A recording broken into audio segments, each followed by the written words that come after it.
GMNA uses artificial intelligence for generated speech, visuals, and production. AI-generated content may contain errors. Please verify important information before making decisions or taking action.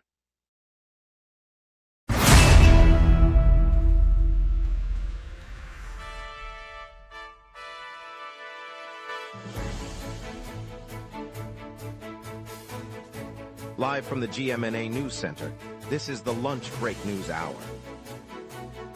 Good afternoon, Montreal. I'm CJ Waterhouse. A 28-year-old driver was taken into custody after a nighttime police chase, and Lachine residents are being asked to curb water use as the city expands its conservation alert. Expect minor traffic delays from event road closures. Over to you, Jeff. The Plateau's open-air jazz series will begin next Friday at Parc La Fontaine, running every Saturday evening for 8 weeks, featuring local musicians. Each performance starts at 7 p.m. and the concerts are free to the public, with food trucks available throughout nearby. The series is organized by the Plateau Community Association in partnership with the city's cultural department, and sponsors include local breweries. All right, let's get into it, starting with our top stories for today, covering everything you need to know this hour. Let's dive straight into today's headlines, where the stakes are high and the impact is real for our community and beyond. Police say a 28-year-old man was arrested after a high-speed chase that began late Thursday night on the island's outskirts and ended at a city exit early this morning. Both Highway Patrol and Municipal officers coordinated the effort, deploying spike strips before the vehicle halted. Officers received calls of unsafe driving and possible impairment, prompting a pursuit that stretched across several kilometers of highway. The driver, whose identity has not been released, was stopped when his vehicle failed to negotiate the exit ramp, at which point he was taken into custody. He now faces multiple charges, including dangerous driving while impaired. Authorities noted that the suspect's actions put other motorists at risk and that the swift response prevented further incidents. The case will be processed through the local courts, with a court appearance scheduled in the coming weeks. Residents of Lachine must immediately reduce their potable water consumption, the City of Montreal announced on June 11. The borough was added to the city's water use vigilance list, expanding the municipal conservation alert that has been in place across Montreal. Officials said the water network cannot be shut off for the area, so the request for cuts is the only measure being taken. The city has been urging water-saving practices since the start of the summer, and the inclusion of Lachine marks the first extension of the vigilance program to this western borough. Households are asked to limit indoor use, fix leaks promptly, and avoid non-essential outdoor watering. The directive will remain in effect until the city determines that water levels have stabilized. City engineers will monitor consumption data daily and will issue further updates if conditions worsen. Police announced yesterday that a coordinated raid across several neighborhoods dismantled a vehicle theft network suspected of ties to the Hells Angels. The operation involved the Service de Police de la Ville de Montreal working alongside the Sûreté du Québec, the RCMP, and provincial anti-organized crime units. Investigators seized dozens of stolen cars, recovered forged documents, and arrested a dozen individuals believed to be the ring's core. Authorities said the suspects had been moving vehicles from the island to the South Shore and beyond, then reselling them through illegal channels. The bust comes amid ongoing concerns about auto theft in Quebec, a crime that has plagued the province for years. Police highlighted the Hells Angels' historical involvement in organized crime, noting that this is the latest indication of the biker gang's influence in illicit vehicle operations. Yesterday, Pascal Vincent stepped down after 2 seasons as head coach of the Montreal Rocket, the AHL affiliate of the Canadiens, to take an assistant coaching position with the Seattle Kraken. Vincent, who guided the Rocket through a rebuilding year and helped develop several prospects, announced his departure through a brief statement on the team's website. The move marks his first role in the National Hockey League, joining Seattle's coaching staff under head coach Dave Haxtell. Vincent expressed enthusiasm about the Pacific Northwest and the chance to work with a talented roster. Montreal's hockey community praised his work with young players and noted the timing aligns with the Kraken's push to strengthen their bench ahead of the upcoming season. The Rocket will begin a search for a new head coach while the Kraken look to integrate Vincent's experience into their strategies. The city administration announced a drone program to monitor selected downtown construction sites this summer. Unmanned aircraft will fly over active projects, capturing real-time images that the municipal engineering department will compare against approved plans. Officials say the technology will help verify whether work is finished on schedule or if any unauthorized activity is occurring. By spotting delays or violations early, the city hopes to reduce the need for on-site inspections that often block traffic and create noise. The drones will operate within regulated altitude limits and respect privacy guidelines, with data stored only for oversight purposes. The pilot will focus on high-rise builds near the Bell Center, Place des Arts and the Old Port, with flights scheduled between 8 and 12 o'clock each weekday. The initiative is part of a broader effort to streamline urban development and lessen congestion for commuters and residents alike. We'll hear how CF Montreal confirmed coach Ulafroy is staying on through the season, plus more headlines after the break. We will be right back. Watch the local sunset tonight at 6 p.m. for all your local Montreal news. Welcome back, everyone. I hope you're ready for more insight. Now let's turn to Jeff Laflamme for the latest local stories. CF Montreal announced on June 11th that head coach Patrice Ulafroy will remain at the helm through the conclusion of this season. The club confirmed the decision after a brief period of speculation following his appointment in April, when he succeeded Marco Donadel. Ulafroy stepped into the role amid a challenging stretch of matches, and the announcement provides stability for players preparing for the upcoming playoff push. Club officials said the continuity will allow the coaching staff to maintain the tactical framework already being implemented. Fans can expect the same training routines and matchday approach as the team works to improve its standing in the league table. The organization emphasized that the decision reflects confidence in Ulafroy's ability to guide the squad through the remainder of the campaign. Local supporters will watch the next home games with renewed expectation for a cohesive performance. Quebec's Health Ministry announced Thursday, June 11th, that a new law bars the sale of energy drinks to anyone under 16. The regulation, approved by the provincial government, requires all retailers across the province to refuse these beverages to minors, aiming to curb caffeine intake among young people. Store clerks will now have to check identification when a customer appears under the age limit. The ban applies to all brands and flavors classified as energy drinks, including popular imported and domestic products. Officials said the measure responds to growing concerns about heart rhythm disturbances and sleep disruption linked to high caffeine drinks in adolescents. Violations could result in fines for businesses that ignore the rule. Parents and teachers are urged to be aware of the change as it takes effect immediately. The latest provincial financial report shows Quebec's deficit for the 2025 to 2026 fiscal year has been cut dramatically. The government now projects a shortfall of $7.2 billion, compared with the earlier estimate of $13.6 billion. The revision reflects updated revenue assumptions and tighter spending forecasts, according to officials who released the figures on June 11. Analysts note that the lower deficit improves the province's fiscal outlook and could affect future borrowing needs. The updated numbers will be incorporated into the upcoming budget discussions, shaping policy decisions across health, education, and infrastructure. While the gap remains sizable, the reduction signals a shift from the more pessimistic projections released earlier this year. For households, the tighter fiscal stance may translate into more cautious public spending, potentially influencing service delivery and tax adjustments in the coming years.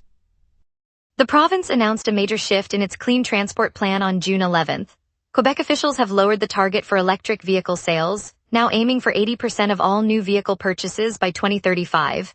The change trims a previously more ambitious goal that had been set earlier this decade. Policymakers said the revision reflects realistic market conditions and the pace of infrastructure development. Industry groups will have to adjust production and marketing strategies to meet the new benchmark, while consumers can expect continued incentives but with a longer timeline for widespread adoption.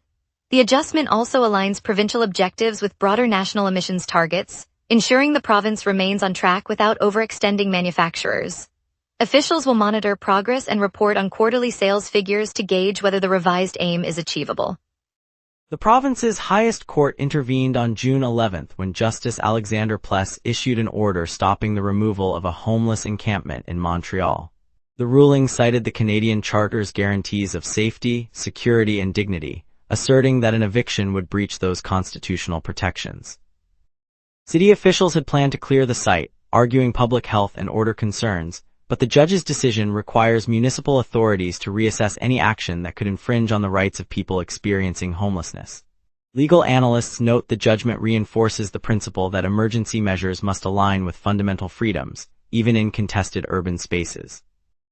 The order remains in effect while the city explores alternative solutions that respect both public safety and the constitutional safeguards highlighted by the court. Advocacy groups welcome the decision, saying it affirms the humanity of those living on the streets. Now let's turn to our meteorologist for a quick look at this afternoon's weather outlook. Midday clouds drift over the city as we look at today's temperatures, sunshine, and a watch on storms. On this day, the city once sweltered to a record high of 31.4 degrees back in 2017, a peak that arrived with a lingering heat wave across the province. By contrast, the coldest temperature ever recorded on June 12 was 8.7 degrees in 2020, when an Arctic blast slipped down from the north and surprised many outdoor diners. Our climate normals for mid-June sit around a comfortable 26-degree high and 15-degree low, so today's warmth feels right on track. Right now, the sky is overcast, and the temperature sits at 25 degrees with a humid 86% feel and a gentle 12 kilometers per hour breeze. By noon, the mercury will rise to 27 degrees and the clouds will start to break, giving way to a mainly clear afternoon. The heat will peak at 31 degrees around 3 in the afternoon under a bright clear sky, and the UV index will climb to 8, so a hat and sunscreen are wise choices. Winds will gust up to 22 kilometers per hour from the southwest, still comfortable. There are no rain chances today, but a yellow watch for severe thunderstorms remains in effect for the island, so keep an eye on any sudden changes. Looking ahead, let's turn to the 5-day outlook. Saturday will start with an overcast sky and a high of 25 degrees, but there is a 20% chance of a brief shower in the afternoon, so a light jacket might be handy. Sunday cools to a high of 22 degrees and a low of 16, and the clouds bring an 80% chance of light drizzles that could linger into the evening. Monday and Tuesday both sit at a high of 20 degrees and a low of 14, and the sun should dominate with mostly clear conditions, perfect for a midday stroll. Wednesday brings another overcast day, a high of 23 degrees, a low of 14, and a moderate 35% chance of rain in the late afternoon. Overall, the stretch stays mild, with only a few wet windows to plan around. We'll update you on minor traffic delays, preview the La Nadia Chamber Spotlight, and catch the latest sports buzz. We will be right back. Watch the local sunset tonight at 6 p.m. for all your local Montreal news. Road closures for the Tour de l'El are the biggest impact this morning. The race is shut down Rue St. Laurent between St. Laurent and St. Denis, portions of Rue St. Paul in Old Montreal, and the stretch of Boulevard René Lévesque near the Old Port. Drivers are being rerouted onto Rue Saint-Brook and Avenue du Mont-Royal, which are seeing a modest uptick in volume. Aside from those closures, the rest of the network is moving freely, with no accidents or congestion reported on the Descartes Expressway or the Autoroute Ville-Marie. Transit remains untouched. The metro and bus lines are operating on schedule. Expect the closures to stay in place until the race finishes around noon, after which traffic should normalize. If you're heading downtown, allow an extra 10 minutes for the detours and keep an eye on local signage. Cyclists will share the road, so expect slower speeds near the finish on Rue de la Commune, and pedestrian crowds may spill onto sidewalks. There are no verified listings available for today. And now here's Jason with sports. Exciting NHL updates, awards for Habs leaders and a playoff showdown. Montreal Canadiens captain Nick Suzuki captured the Frank J. Selk Trophy for defensive excellence, while forward Cole Caulfield earned the Lady Byng Trophy for sportsmanship, the league announced Friday. Both awards highlight the Habs' balanced talent, according to CBC Sports NHL. Logan Stankoven, a former Kamloops star, scored one of 3 first-period goals in Game 5, propelling the Carolina Hurricanes past the Montreal Canadiens in the Eastern Conference Final and securing a berth in the Stanley Cup Final, reports CBC Sports NHL. On Monday, CBC Sports reported that veteran forward Brendan Gallagher, the longest-serving Montreal Canadian, announced he will move on from the franchise he has known his entire career. The emotional farewell signals the end of an era for the Habs. La Nadia, the women's sports bar in Maisonneuve, has thrown open its doors again, this time as a breezy outdoor gate on Ontario Street East. Named for Romanian gymnast Nadia Comaneci, the venue has become Montreal's sole gathering spot where fans of every sport can cheer together in a supportive, women-focused atmosphere. After a brief closure caused by administrative hurdles, the founders are using the patio space while they hunt for a permanent indoor home. The revival gives the neighborhood a fresh place to rally after games, draw new faces to local cafes, and keep the streets humming with energy. It matters because La Nadia proves that inclusive spaces can thrive in Montreal, turning sport into community. Stay tuned for a feel-good story as La Nadia Women's Sports Bar reopens in Maisonneuve, now boasting a brand new outdoor venue. Coming up tonight at 6, the local sunset. Your neighborhood, your city, your news. From City Hall decisions to the stories happening right on your street, we cover what matters most to Montrealers. Join us tonight at 6 p.m. on GMna for the local Sunset Montreal's evening newscast. On a sunny June afternoon in the Plateau, the Francos de Montreal turns Rue Saint-Denis into a living stage. Families spread blankets, teenagers with speakers, and a brass quartet set up beside a cafe, gathered for the festival's 10th free concert. The air hums with the lilting verses of a young francophone singer whose voice rises over the clatter of cyclists and the scent of fresh croissants from a nearby bakery. A grandfather lifts his granddaughter onto his shoulders, and together they sway to the chorus, their smiles reflecting the glow of string lights that soon drape the alley. When the final song ends, the crowd erupts in applause, and a local violinist invited on stage receives a spontaneous standing ovation that feels like a shared heartbeat for the neighborhood. It's a reminder that music can stitch strangers together, turning a city block into community. As the sun dips behind the St. Lawrence, the melody lingers in the evening air, promising more moments like this across the city. It's moments like these that remind us why we love this city. On St. Laurent Boulevard, just beyond the bustling Jean Talon Market, the sky darkened as the Meteorological Service issued a severe thunderstorm watch for Montreal, warning of hail up to 2 centimeters in diameter. Vendor Marie Claude, who has been arranging fresh strawberries since sunrise, paused to tuck the berries under a canvas awning while a group of schoolchildren, drenched from an earlier drizzle, gathered around the nearby community center's portable heater. The air smelled of fresh rain and warm cinnamon from a nearby bakery, where Baker Pierre rolled out his famous croissants, offering a free pastry to anyone who braved the gusts. As the first clumps of hail began to tap the metal roof, a spontaneous cheer rose from the crowd, turning the weather warning into a neighborhood celebration of resilience.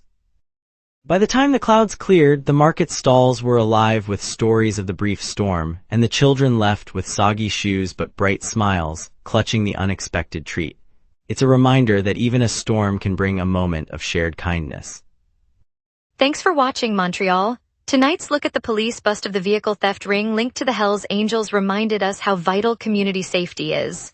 Stay tuned tomorrow for more insight and breaking news. Until then, I'm CJ Waterhouse, wishing you a good night and a safe weekend.